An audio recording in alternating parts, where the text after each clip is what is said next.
Oh guys, good morning. So ito nga kakagising ko lang guys. Pagkagising ko guys, nakita nyo naman to. Ang dami kong hugasan. Hindi pala naghugas kagabi ang anak ko. So itong hugasan na ito guys, ang gagawin ko ngayong araw, umagang ito. So ito guys, pupunta muna tayo ngayon doon sa aking tindahan. Ito ang araw-araw kong ginagawa. So ito, bubuksan ko nga muna yung bintana namin. Titingnan ko sa labas yung sasakyan. Baka alam nyo na, meron na palang nawala na pala yung sasakyan. Joke lang. Oh guys, ito nga guys, sa umagang ito. So ito, samahan nyo ako sa araw na ito guys. Unang-una kong ginagawa dito ay nagsasalang ako ng sinaing. At ito guys, yung anak ko naglaba naman. So ang dami niyang linabahan. So ako guys, sa umaga, ang ginagawa ko, inaayos ko guys itong mga boteng, mga susoli ng mga customer. Kasi nga guys, yung anak ko siyang bantay sa gabi at ang ginagawa niya lang ay babalandra niya lang kung saan saan yung mga boteng malalaki guys.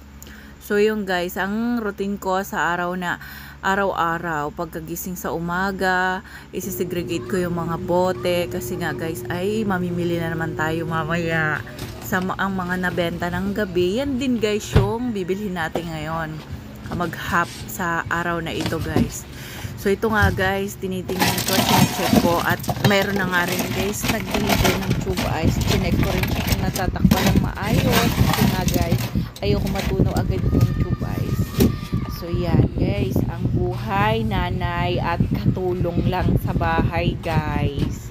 Ang buhay ni MJ. So ito nga ni Jane Kailaw. So ito nga guys, nakita nyo naman, magsisimula na nga tayo guys maglinis kasi alam nyo ba guys, ganito lang yun ang buhay ko kasi dito sa bahay. Kahit ang liit ng bahay ko guys, ang anak ko, ewan ko ba kung saan lang, tingnan nyo yung mga hinubad niya, kung saan niya nilalagay yung mga tuwalya, kung saan sila sinasabit. Alam nyo ba guys, kakalinis lang ng bahay ko na yan, tinanggalan ko ng mga kortina para nga guys maliwanag magsilabasan ang mga lamok para di tayo madengge guys. So alam nyo na guys, yan ang buhay natin sa araw-araw, buhay katulong natin. So ito nga guys, pagkatapos nga nito, pinagpapapasok ko na lahat ng mga hugasin galing dun sa labas namin.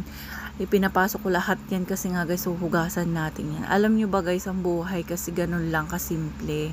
Hindi natin kailangan i-stressin natin ang buhay natin. Enjoy lang natin ang buhay dito sa mundong ibabaw. Kasi alam nyo ba guys, ang buhay natin ay napakasimple. Hiram lang yan.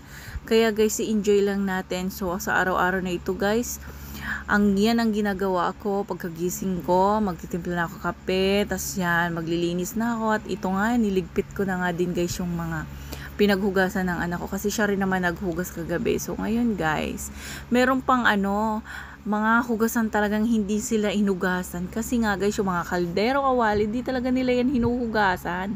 Ako talaga naguhugas yan, kinukus-kus yan naman, pumuti pa yung kaserola namin. So guys, yung buhay natin ganun lang. At ngayon nga guys, sana guys ay suportahan nyo naman ang aking mga content. Kasi nga guys, ito lang ang content ko sa araw-araw. Maglinis ng bahay, magtinda, mamalengke, at maging katulong sa bahay na ito guys. So guys, ang buhay natin ay walang humpay. Ang kailangan lang natin ay huwag tayong mai-stress at lagi lang tayo naka-smile.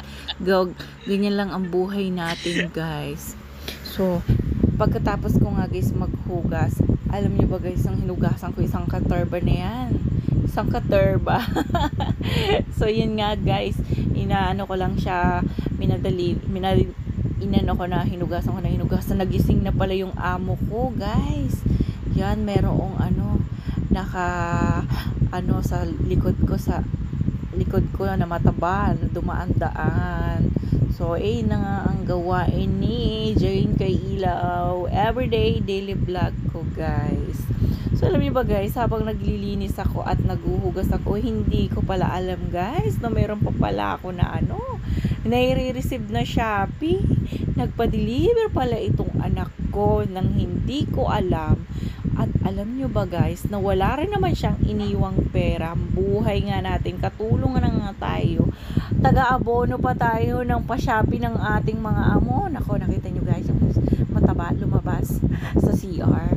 Kasi gising na nga siya, kaya nahingayin yata sa hugas ko ng mga plato. Gusto niya yata guys siya rin hugasan ko. Joke lang guys. So ito na nga guys, dumating nga guys yung Shopee. So alam nyo ba guys, kung alam mo magkano ang iniwang, ang sunod-sunod na shopping dumating sa akin. Merong tag 59, merong tag 69. So ayan na nga guys, receive natin.